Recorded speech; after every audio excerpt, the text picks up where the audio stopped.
My block, my city, my hood. I'm doing everything I can, everything I should. Lifting up the people like I promised I would. Cause this is my block, my city, my hood. What's up, y'all? Welcome to Kitchen Table Discussions, episode 4577. I don't know how many episodes it is. I just know we are in Bridgeport.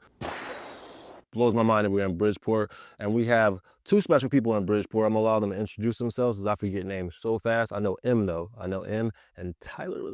There you go. M and Tyler, I got it. Listen, I'm distracted because we got chicken and waffles and we got I guess you would say I don't want to say the Bridgeport version of chicken and waffles, but you know, I represent Chatham, 80th and Wabash, and so we have Captain Hard Times, and our chicken is it's a little more breaded than this one, but it's also actually a chicken wing. Anyway, I'm not a food critic, but anyways, welcome to Bridgeport, and Tyler and M, welcome. How y'all doing today? Fantastic. Great. Okay. Thanks for having us. Thank you for being here. Thank you for taking time out y'all's schedule. I know y'all gotta be super busy, and y'all should be the Chicagoans of the year. I was just telling y'all about that. I'm dead serious. Started here. Campaign. Yo, Campaign start. Dead serious. So tell me who y'all are, how long y'all been in Bridgeport. I have some stage questions, but I want this to be conversational. So who are you? Kick it off. Emily Nevius, yeah. I grew up in Forest Park. Okay, cool. And then went to high school in Wheaton. Then we met at University of Illinois Okay. a long time ago. Cool. What was you studying? I actually was a special ed teacher after college. Okay. Yeah, that's where my background is. Okay, salute. What about you, Tyler? So Tyler Nevius, I grew up all over. My dad was in the military. I joined the Army when I was 17. Thank you for your service. You're welcome. But a lot of my friends did a lot cooler stuff than I did, but still, you know, like everybody reminds me, I still signed up for it. But so I lived all over. Lived in Europe, upstate New York, Missouri, anywhere and everywhere you could imagine. A lot of fun. So what made you guys settle in Bridgeport? I think I talked to someone recently that said y'all used to live in New York and it was like a theater district out there and y'all want to bring that same vibe to, I'm just summarizing. No, it's all good. We've heard 1,000 different stories or renditions. That's close. Got some facts in there, so that's better than most of them. All right. But no, so Em and I met super early in college. We decided we wanted to get married early as well, and then we did. Em and I moved together to Europe. I was in the military in Germany. She was teaching American citizens kids over there. Guten Tag, wie geht's, all that good stuff. Exactly. You know, no. So after we did that, got out of the military, got into this crazy career of sports entertainment finance, and we were living in New York. You know, both from Chicago in quotes, but living in New York, living these lives that we never thought were possible, doing extremely well. Very thankful for all those opportunities. But we got to this certain point where we thought we were going to do something with our lives. Yeah. This is nowhere close to what we ever thought we were going to do. But we've also, on this sort of side journey, learned that there's this amazing world out there and like these cool experiences and how you can, access the stars and what all these people really care about. So why don't we try and take these amazing experiences, these awesome, points of creativity and all of that, and bring it to the people that we grew up and we loved. Dope. And for M, that was Forest Park back before it was really nice. For me, it was military installations and all these bases that were unbelievably diverse. And we both loved Chicago, and then Chicago was home.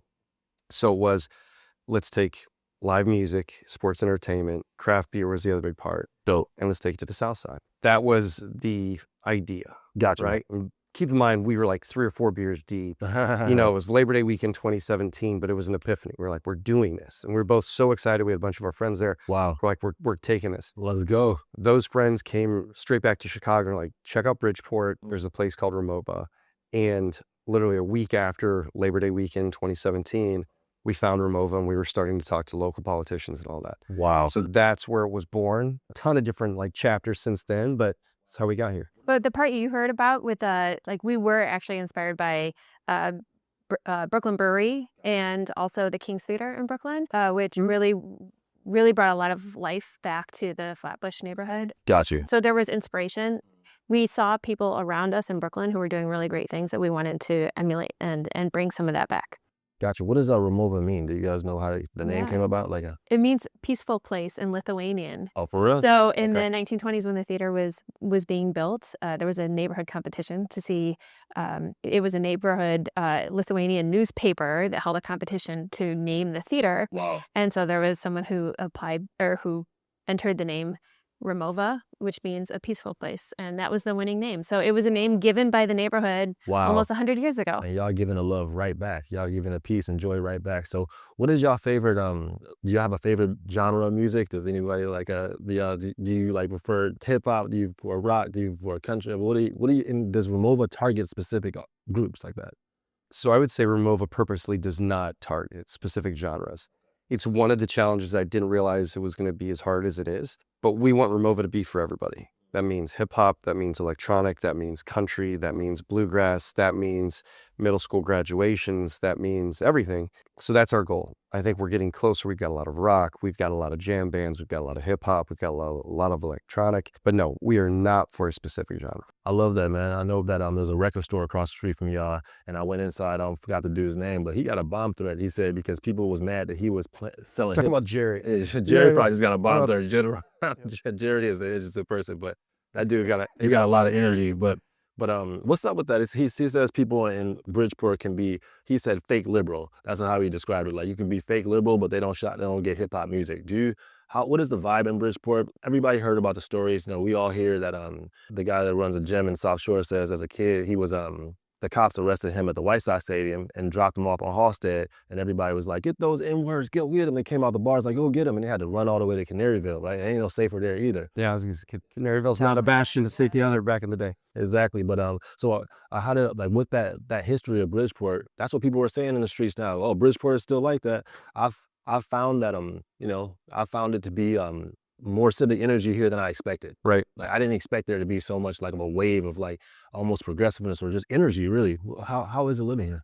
I would say we enjoy it quite a bit. Coming from Brooklyn, where it was really diverse, and it was unusual if you didn't have diversity. I mean, we have 3 young daughters. When we came back here, one of the things they noticed was like it's a little bit different than Brooklyn, just because you don't see these broad swaths of different cultures all coming together. Yeah, exactly. Caribbean islands and all that, broadly represented it was just, that's one of the best parts of Brooklyn, New York in general. But anyway, aside from that, it's actually really diverse right now. I think this ward, the 11th ward, is one of the most diverse wards in Chicago. It's predominantly Asian. And the way I did describe it geographically, this is not going to be accurate, but it's the way I think about it, so it's okay. Okay.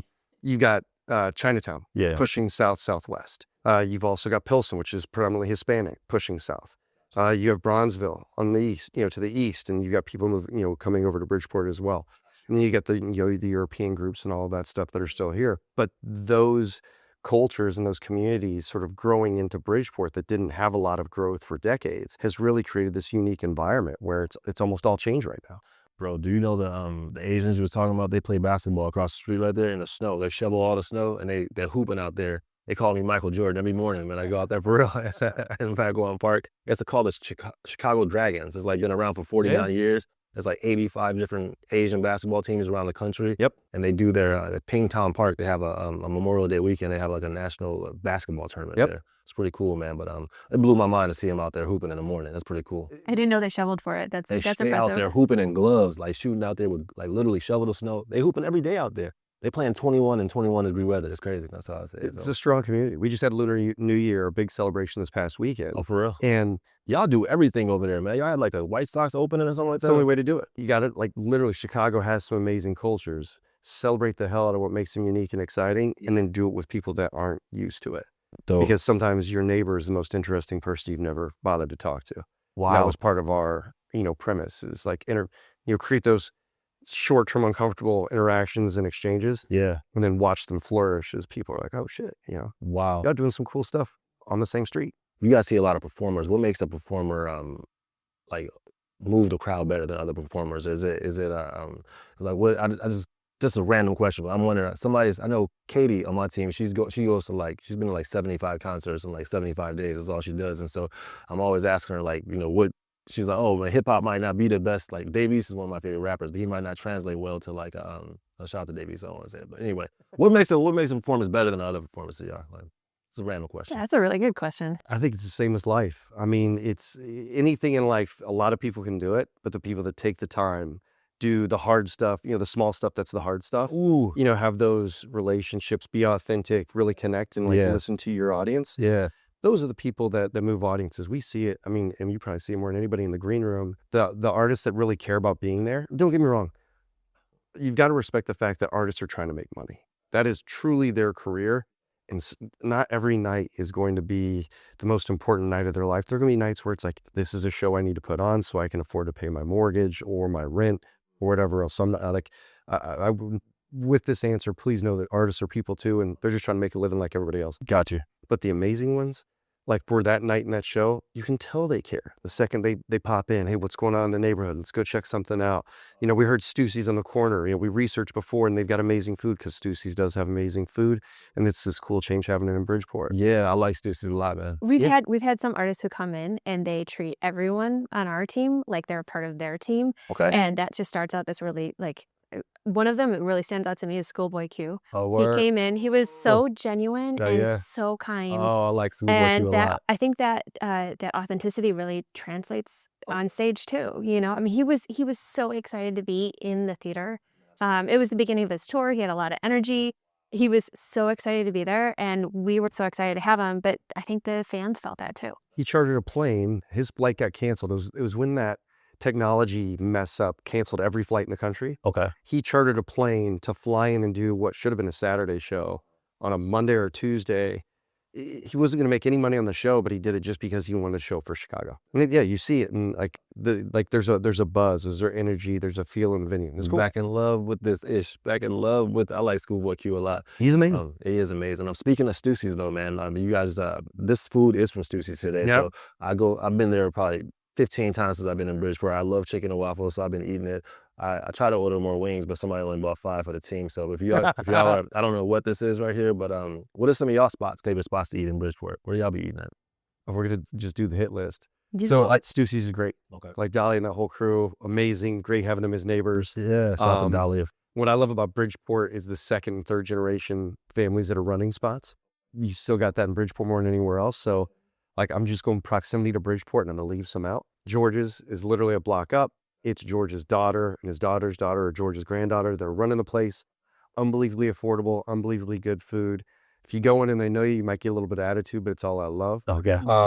Kathy D's, the two daughters are running Kathy D's now. So again, family owned. That's dope. Martinez on Morgan is still Mr. and Mrs. Martinez are the ones still in there. Their son, Rudy, and their daughter are in there as well. Dang, y'all plugged in. You know, you got, what else? I mean, they're all over the place. You got Base Cafe, which is on 35th, which is dope. Have you been to the Bridgeport Art Center? Yeah. Bro, it's like a whole community in there. It's like a whole Get nother lost world. in there. They Yeah. had a butterfly farm. I saw like the Maritime Museum. I saw woodworking Crazy. workshops, art, by the way. I bought some artwork. There's I think it's called Project Onward. Onward. Yeah. Onward. So you guys been there? Yeah. Yeah. So folks with like disabilities. It was on the there. board. Like I know. all the neurodivergent artists. So they That's come in. my special ed background comes forward. Look at you. know? Okay, look, got you. I got you. That was But tell them amazing. about the paintings that we work with them to do. When they say we, sets it up so they come in and they'll do paintings of people and all that. Yeah, have the artist we do portrait slams where their artists come in and you can come sit for a portrait and they'll do a portrait of you, or you could bring in a photo of like your dog or a loved one, Yeah. and they'll do a portrait for someone. Wow, that is It's really beautiful. cool. Yeah, it was one of the best places I visited. I ran into the guy that runs it in the grocery store across the street. Is there like a local grocery store here, by the way? You guys, because They're Mac. Cermax Eclipse. Yeah. And it's a grocery store. Yeah, Cermac. yeah, I ran into the guy from that place and we hugged each other in the middle of the aisle next to the ginger. But I was like, yo, what's up, bro? I saw you the other day. I bought this like Michael Jackson Thriller, like a painting somebody did. Man, it just moved Fire. me. I like Yeah. it. I like it. And then have you been to the I think I don't want to pronounce it wrong, but I think it's Zubi or Zalbi. Joby. Joby. Yeah, So Joby, the two brothers that came over in '86, and they opened that gallery. it was popping the other night. Because every third Friday they have like Yeah. a big man. It was a lot of people there the other night. It was pretty cool. They have a really cool party. They've got like they've got like a little almost bar in the first floor too. Well, sometimes they'll have some social events, so they're really neat. Another family, if you haven't met him yet, is Ed Marzewski. Yeah, that dude, wow, man. Yeah, That Ed is dude, awesome. Don't they own like a bar called something? Maria's. Yeah, So I they have ain't been there Maria's yet. and then Kimski right next door. Oh, for yeah, real? and then Mars Brewing is Oh, on Iron. I've been over there. So Yeah. maybe the edge of McKinley Park, depends on who you're asking. And if Okay. you were The other talking side about of the river. change in Bridgeport, you can go in, like Em and I are a little bit lower key and, hey, just try and meet the neighbors and, get everybody excited. Ed and his crew just came and started smacking people around. It's like, it's time for change now. So Yeah, they drove yeah. a lot of this here. Yes. That dude's wild, man. Maria, Ed's mom, still checks IDs on the weekends in Maria's. Wow. Oh yeah, he been trying to Checks get me to go. everybody too. He Oh, been yeah. trying to get me to go over there and have some drinks. This is like day 91 of me not drinking, so I got 100 straight days before. Every year I take off 100 days of drinking, but Ed's been like, Jahmal, we got to get into Maria's. But I guess he puts on outfits and like horse. This dude, whatever he does is like, I'm meeting with him Wednesday, so I figure out more about what Good he does. people. I went there the other day and they had like a reverse soup kitchen. So like Prosperity Sphere. yeah. You been there? So that soup community soup event that That's they what it's did called. Yeah. benefited our kids' elementary school. I'm in the local school council there, and so we the entire local school council came after our meeting. Come on, man. They had like soup from all over. It was like Beverly. It good. was like West. It was like.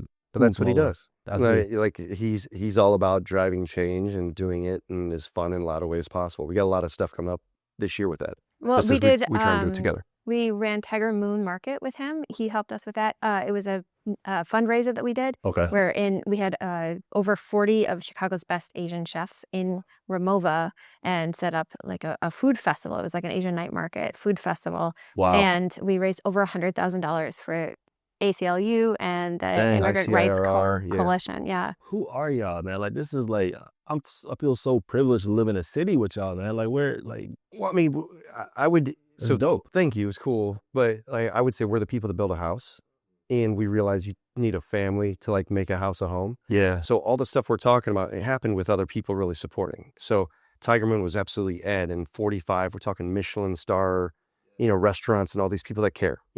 Triple Crown is one of those restaurants that really helped. Triple Crown's an investor in Ramova. You mentioned Joby Art Center. Mike Joe and his family are investors in Ramova. That's dope, So man. we did it with the community. That's so smart. Toto's Ponin is another one where we raised like 125 grand. We didn't, like the team did. It took a whole bunch of Hispanic restaurants that came down. We have an amazing team that helped make it possible. But all this stuff is just us finding good partners to But do it. Diana Davila Bitokaya really ran that show and it did a lot of that work. And in terms of bringing all of these restaurateurs together and convincing everyone this is worth doing and that we were going to raise a lot of money doing it. And then we did. We raised a ton of money for that in one night. I feel like Bridgeport, like I hear a lot of people talking about moving to Bronzeville. I hear a lot of people talking about moving over east because the Obama presidential centers. Do y'all feel like Bridgeport is about to like get an influx of residents and just explode? Because y'all turning it into like a popping place. Yeah. I mean, if you talk to people, certain people in the neighborhood we already have, and we're the originators of all the problems. Depends on who you're asking. I mean, we decided we were going to do Ramova, and we're not taking credit for it, but we think we didn't hurt the chance of, Stussy's came in on the corner. Oh, That's amazing. yeah. We had, was it Salt and Shea next door, which is an African or an African he gave me store. some shea butter. Yeah, he gave me a lot of shea Exactly. butter when I walked in. It was cool. So, I think a lot of that changes it's a weird way of getting the answer, but I think it's already happening. I mean, you see Alla Halstead blowing up. You see Morgan blowing up. You Yeah. got Karis, which is this awesome listening bar over there. You got the funeral, that electric funeral across the street with Jane and John. Hawaiian there, yeah. Okay. That's a crazy dive bar that's just amazing. People love it. One of the things that we really wanted to make sure that we did was bring the community with us. We didn't want to develop a community that and like outpace anyone or displace anyone.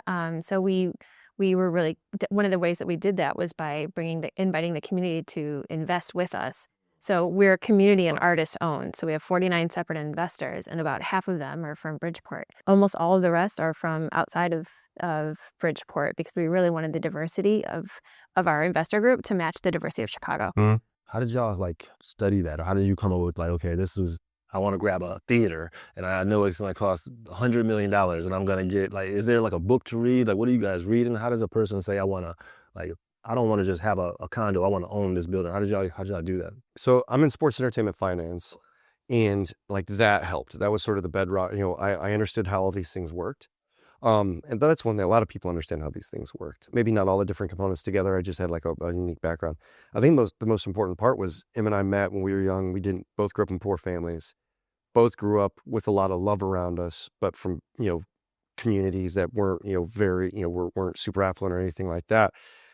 So us seeing the full spectrum, if you will, what, the people that have everything and then, growing up in communities that don't have as much, we realize that there's a lot of overlap. And, at the end of the day, almost everybody's 80 to 90% the same person. You just tell a bunch of bullshit, or tell a lot of bullshit Yeah. as far as why you're different. Anyway, it was that sort of, I think, shared belief that told us, this had to happen. I genuinely think like this wasn't we want to do it, or we think this makes a lot of sense for us. It's a mission. I genuinely believe it's why, how we've gotten this far, why we do it. And to your question, to give him all the credit in the world, it was 2020 after the original plans completely blew up. We got our approval from the city March 12th of 2020, March 13th, basically the world shut down. I asked her about a month later, I think it was right around your birthday, it was like, what do we do? If there was a chance for us to wrap this and for people to be able to say, you gave it your shot, but holy shit, a pandemic, just let it, we understand why it didn't happen. And it was like, no, if this is worth doing, now we've got to push harder than ever. So we moved, that was when we're like, okay, we moved from Brooklyn back to Chicago. Thankfully, my employer was like, we support you in doing that. And then that's how we just started talking to the community. Wow. Literally. Y'all community organizers then. Called everybody, started talking. And you talk about some of the coolest meetings. The Chinese and Asian community is still very, very tight. Sitting around a table full of people that have been a part of this neighborhood for 30, 40 years, sharing tea and, talking through things. That's how it happened. Talking to Quincy Jones' family and all that stuff, because he grew up a mile and a half away in Bronzeville, explaining, what we're doing and why, and having him believe. And he at that point, he didn't invest really in anything. He saw what we were trying to do and he wanted to support. It was crazy. Jennifer Hudson, same thing. She only did it because she had to invest with everybody else, and she believed in what we were doing and why. Yeah, she's definitely got God's energy on her. But man, I feel like I always tell people that building a house is like building a community. And just like it takes different tools to build a house, it takes different tools to build a community. Yep. Because there's different ways to organize people to do things. And I feel like with the new 78, have you guys heard of this? The 78? Yeah. So that's, and when I was living in Chinatown last month, they don't mind new development, but they want it to be done, intentionally with the residents. And they don't want to be marginalized or pushed out like we hear in Pilsen. So how are you guys able to have community development and not have people feel like it's gentrified or marginalized? How did you guys do it? It helps that Bridgeport's a historically white neighborhood, and so a lot of people who are living here now are adding to the diversity of the neighborhood. So that, that honestly, that it makes a big difference. It totally does. It's hard to get mad at like people of color pushing out white people. Even when racist people say that, I think they're like, oh, this might not be a good look. So, it helps. Because the majority of our owners are people of color as well. The majority of the investors that came in. Yeah.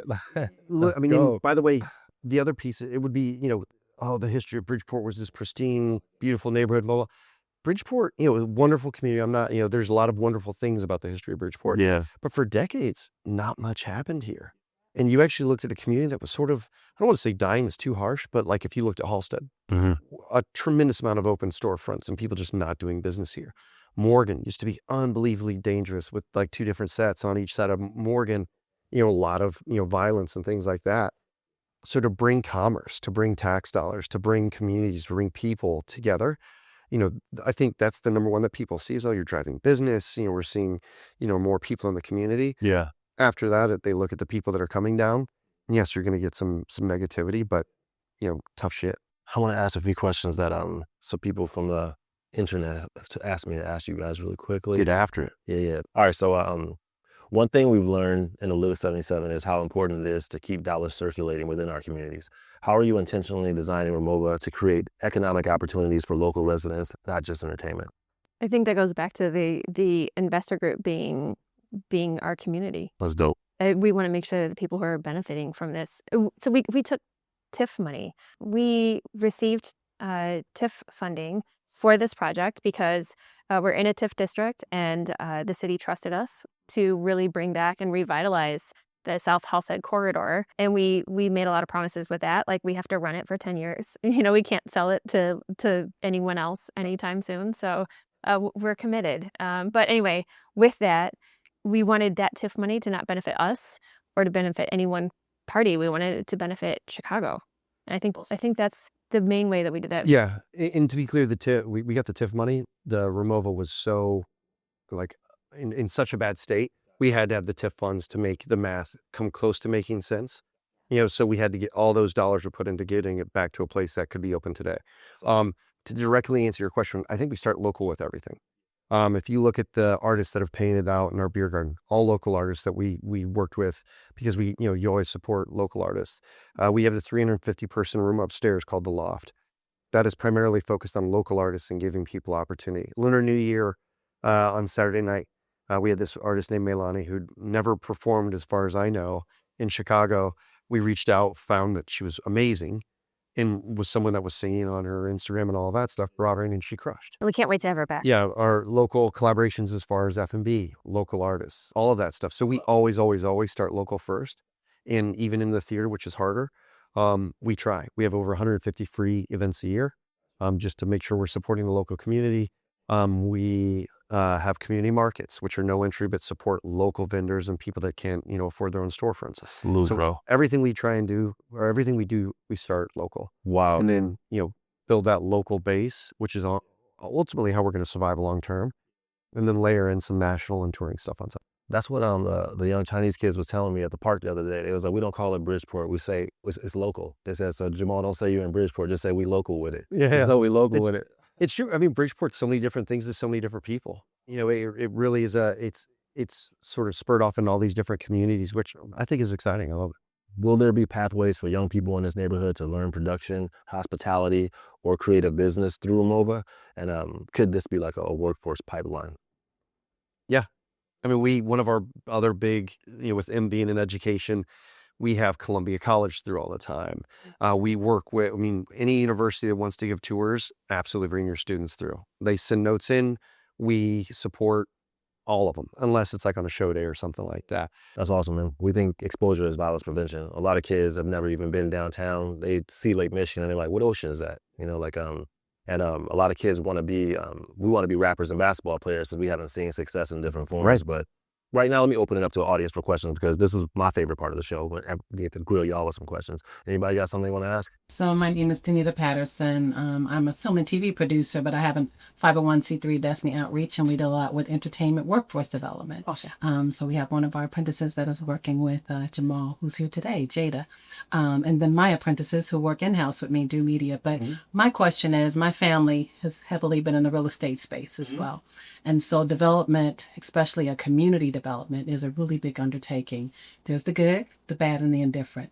I'm curious, what were some of those, like, oh my gosh, we didn't really know that we were going to step into this? What were some of those parts there?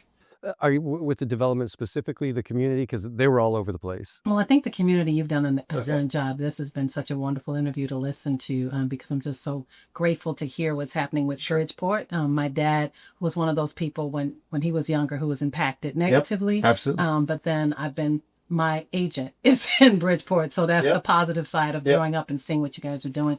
But on the development side. Sure. I'd say, it's a historical. So for the development specifically, we purchased 4 pieces of property. Parking lot across the street, no issues there. Let's knock on some wood. Then we bought Ramova. We purchased what used to be the Chicago Boxing Club. And then we purchased what used to be Bridgeport News. And we effectively connected them all. So doing that identified a whole bunch of issues. Some simple, the list, we could take the whole hour, just by talking through those. Some of the bigger ones, Bridgeport News combined or next to Ramova should be the same elevations. They were 3 feet different. That adds an elevator stop, that adds stairs, that adds all types of issues. We weren't expecting that. So that was a big one. The most interesting one is Ramova Theatre. When we were putting that elevator in, we had to move it. When we moved the elevator for other issues, when we moved the elevator, we went to go see what the foundation of Ramova was and how deep it went. All the guesses were, call it 12 to 20 feet deep. We couldn't find anything that went more than like 6 feet. So you had all of a sudden that, puts in, a tremendous amount of structural questions. The building needs to have the integrity, make sure everybody's safe. A lot of engineers came in, led to a very sizable delay. Obviously we worked through it, but that was the surprise, is seeing something as large as Ramova with a foundation that really, didn't go nearly as deep as we thought. But, you're going to have a lot of that stuff. Well, I just love hearing that, because it's so much about the community. I love the way you engage community and locally, change that narrative there. But then also so many people are trying to do development. So, it's very important what goes into that. Yeah, no, without a I doubt. hear it's time to eat though. Yeah. No. But what goes into development too, the other just shout out at it. So Em and I pulled this together with a lot of different resources. Equity, we raised a significant amount of equity from the community. TIF financing, we got some grants, PACE loans, those types of things all were needed to pull off what was a $40+ million project. So, anyone and everyone that has questions, we're an open book. We would love for more people to do something like this. We think it's important for Chicago, the Midwest, for the nation. So if anybody has questions, we're always happy to help out and try and Well, there's an talk to some entertainment folks. person who used to work with Quincy. That's amazing that you're bringing in, iconic people, the new and the old, so that this can be something that really we can all own together. Thanks. No, we're trying. I was going to say, what would it look like to replicate this model in other parts of Chicago? So it's not just Bridgeport, but the other communities that are a part of Chicago as well. Like down south, maybe like the Regal, something like Oh, that. the Regal's dope. The Regal's dope. Yeah, the Regal's dope. That's a question, especially when Chance and Jennifer are like, well, where are they at with the Regal? So let's break this down. It's a great question, right? And the more people understand it, I think the more helpful it'll be. First of all, you got to figure out how much it would cost to bring the building back, right? So every project you're going to bring folks in, and if we're a historical tax, we are a landmark building, city, state, and federal, if I'm not mistaken, or it might just be city and federal, whatever we got all of them. That brings a lot of support that you can get. Historical tax credits are a big one. But it also brings a lot of cost because the level you have to bring the building back to is a lot higher. So that's something to consider, but I don't want to make this too complex. Figure out how much it's going to cost. Get a contractor, get a good team, and try and figure out what this building's going to take. Then find a couple of business people to figure out what you want to do with it. And what's going to happen is you're going to figure out how much you think you can make, operating the business that you want to bring back, and how much it's going to cost to bring that business back. If you think you can make more than the business is going to cost to bring back, that's great, right? Then it's about talking with banks and figuring out other folks that can come in and support, some investors, all of that. And it's a very traditional project. But I think that's the way the world works. It's not super insightful. Where there are cases where it's going to cost more to bring that building back than you think you could ever generate, that's when you talk to your local officials. Are you in a TIF district? Are you willing to do that landmarking and the historical process to unlock HTC dollars, historical tax credit dollars? Are grants available? Can you talk to your local politicians? What you're doing will uplift the community. You're going to be creating tax revenues that haven't been there for a long time. You're going to take a cost off the hands of the city if it's a city-owned property, because they need to keep that property. They're paying for the security of the property. They're paying for any maintenance that's required so it doesn't fall down. Yeah. They're liable for any risk. So all that, obviously, I could talk forever, but that's the type of stuff. My question is, you said that you have free events at the theater as well. So what are some of those qualifications for people within the community who are interested in hosting events at the theater? A lot of the free events that we have, we put on and we host those. And we're always open to collaborating and seeing what that looks like. We have special rates for nonprofits because eventually we'd like to be able to make the space available for free to nonprofits. We're not in a position to do that at the moment. We're all about providing whatever we can and collaborating however we can. So we'll sit down with you. Tell us what you want to do. We'll lay down and be like, okay, if you want to do this, we would typically staff a couple of people to help here, or we would do that. If you want to find volunteers that are willing to come in and support, that's great. We'll work with you that you're helping us get it done. You're getting what you need done and all that, and we'll help. It's truly collaborative. If we can put something out with no cost, we'll give it our best shot. And if we do incur any expenses, we'll be transparent about what it is and try and work through it together. What's some of y'all favorite? Ramova was a movie theater, wasn't it? it was. Okay. Yeah, it was a 1,500 person movie theater. So we took out the seats and added tiers to make some flat surfaces so that people who are more like my height can see better. It's a perfect size theater. It's amazing. I feel like you can rock the crowd. It's not too big. We had a show at Harold Washington Cultural Center, and it was like it had seating for like about 1,500 people, with only like 250 people came. So it was kind of like but I feel like inside of Ramova is like you feel like it's just more intimate. I'm not saying 250, but it's we could. Even with 250, we figured out how to spread out. We've got the different tiers and all of that, so we can make it feel full with probably 300-400 is like a comfortable number. And then obviously we can go up to the 18-19. Talk about upstairs.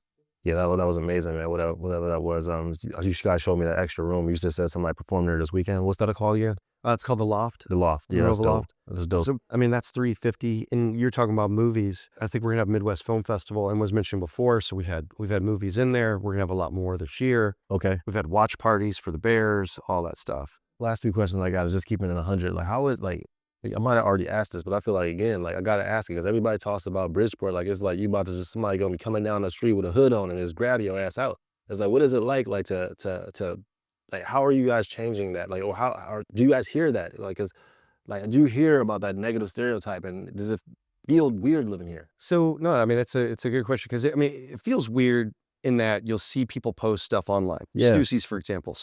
I think Stussy's posted they're going to have dinner. Yeah. You know, and Stussy's is packed. I mean, the place does unbelievably well. Their food's really good. They're doing wonderful. But then people are still in the comments saying, "Oh, I don't go to Bridgeport," or Bridgeport's a sundown neighborhood and all that. That's when we get in At that. first, like, it feels shitty, just to be real about it. It's like, okay, you know, people still feel like that about the neighborhood. Second, though, is you got to where it's like, well, I don't know if these people have been here for a minute. Just because Bridgeport has changed a lot very quickly, they're going to be racist in every community. I hate to say it, go look at the north side. You know, and you probably got just as many, if not more, racists up there. I think it's an amazing neighborhood. I love it. I like Alderman Lee too. She cool people, man. Yeah. Alderman Lee, she's been I guess her dad is the one that started this Chinese Dragons or Chicago Dragons, and so she's been putting me on. And her dad, I guess, was the mayor of Chinatown. He worked for Mayor Daley. It's an interesting area, man. Just really interesting. When I don't want to take the highway when I'm coming back from downtown, I just drive down Halstead. Yep. So I've always come through Bridgeport, and it's been interesting living here. I never expected to have so much energy when I was like, because I just came back from Chinatown. I was like, can't top that. I've been busy in Bridgeport. I've been meeting with so many. I bought 5 coats from that, the grandstand. I got a black. They're house. amazing, by the way. Yeah, everybody calls her mom when I walk in. I'm like, bro, like. But those people, so it goes back to your question though. If anything pops up, right? Because all these businesses, it's small, but everybody's excited. We all stick together. So we want to do anything. We're like, hey, we've heard somebody's chirping. You know, we've got, somebody's trying to cause issues. We all come together. I love that, and bro. It's how can we support this business that's trying to do something exciting? Like Ed literally just called me while we were having this interview. Oh yeah. When we throw the Todos Ponen or the Tiger Moons, Yeah. we know there's going to be some bullshit. Yeah. So what do? We get together with the businesses and the families that represent what this place is going to look like. And then we just sit down in front of everybody and be like, hey, we heard you're going to say something. What's your issue? What's your question? And they all shut up. Wow. There's nothing. Man, that's dope, man. That's Yeah. dope. It's like a community, a tight-knit community. It is. I love that. The other part of when I say that building a house is a lot like building a community, the last part of that is that when you're building a house, if you use a hammer on a component that really took a saw, then the foundation of the house is going to be messed up. But when you're building a community, if you use a system on an issue that really took an association or a neighborhood group, then the foundation of the community is going to be messed up. And I see that happening a lot throughout Chicago. But it looks like you guys, powerful communities to me, they decide what the problems are, what they want to do about it, and they work with their neighbors to solve it. I've never seen anybody build a business so dope from the ground. Like, it seems like y'all are community organizers, honestly. Like, you guys, I don't know if y'all was using flyers to hold y'all coffees and teas at first, but you guys got people excited about something and y'all built it, man. But people want it. Everybody, I mean, we're told by media to focus on the 5 to 10% of the things that we don't disagree on. Yeah. If you sit down and talk to almost anybody, like no bullshit, you talk to almost anybody, we all want the same stuff. Yeah, facts. We want to enjoy ourselves. We want to be around family. We want to feel safe. Absolutely. As long as you demonstrate how you can do that with people, no matter what they look like, who they want to be with, or anything else, you'll get there. That's what this is about, bro. Breaking bread. It's yeah, kitchen without table. a doubt. And like to go with your building a home analogy, sometimes you need people to understand how to get this shit out too. And like, we got some good plumbers, we got some bad attitudes and all that stuff. Get them out of the way. Yeah. I So- got you. Yo, that's dope, And man. there was a good community here that already existed, and they've been kind enough to welcome us in. So it's So true. some of the families that Tyler was mentioning, where we're now friends with the children of the business owners who started it. That's dope. and they're our age, and it's the second generation owning these places, and they have welcomed us in with open arms and have the same missions that we do. And so now we're building on something that already existed. So we're grateful for that. That's beautiful. Instead of going to like school for economics, going to law school, I was like, man, the communities are my classrooms, right? The people are professors like y'all, and whatever they got going on, I'm a volunteer with. Those are the exams. And so I'm on a 77-month listening journey to try to understand Chicago better. And when I'm having kitchen table discussions, I realize all the stereotypes fly out the window. Like, you're right. People are trying to raise their family the best they can, trying to run their small business the best they can, trying to keep their block as safe as they can. And so everybody talks about how segregated we are, but when I'm breaking bread with people, I'm just like, wow, like, it's really it's not 77 different Chicagos. It's really 77 different things we can be proud of. You know what I mean? I think you said it was a podcast too. It's called 77. What is it called? 77 Flavors of Chicago. Yeah. That's dope. I got to link up with them. So shout out to them because I see they doing great work.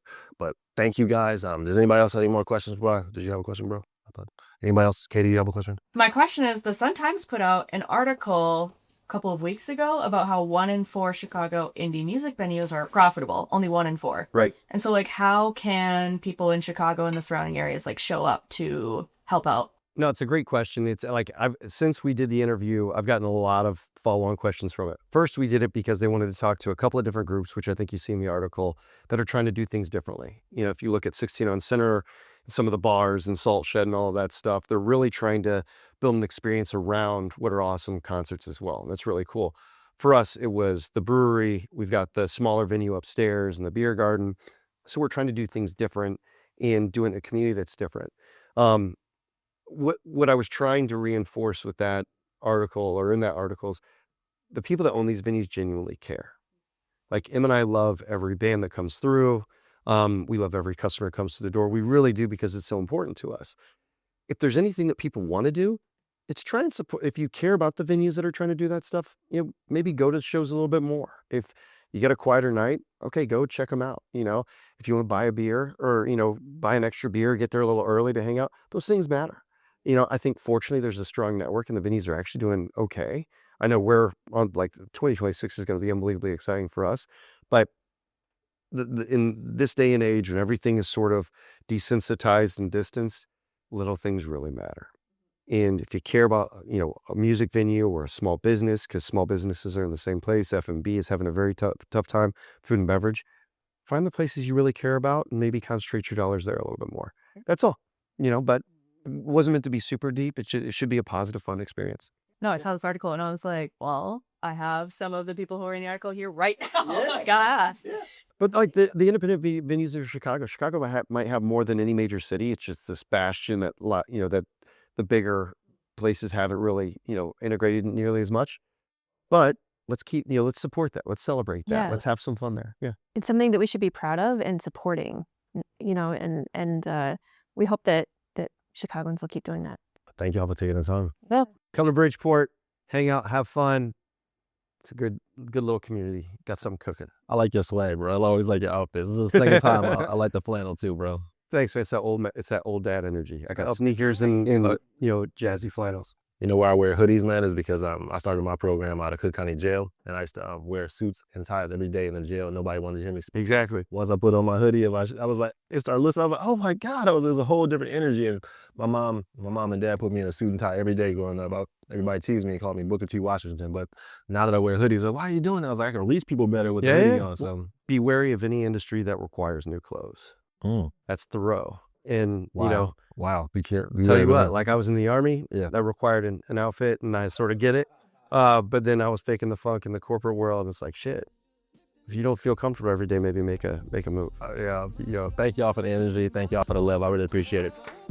Thank you so much. Thank you so much. Without a doubt. Appreciate you taking the time. Seriously, thank you so much. Thank you for taking the time.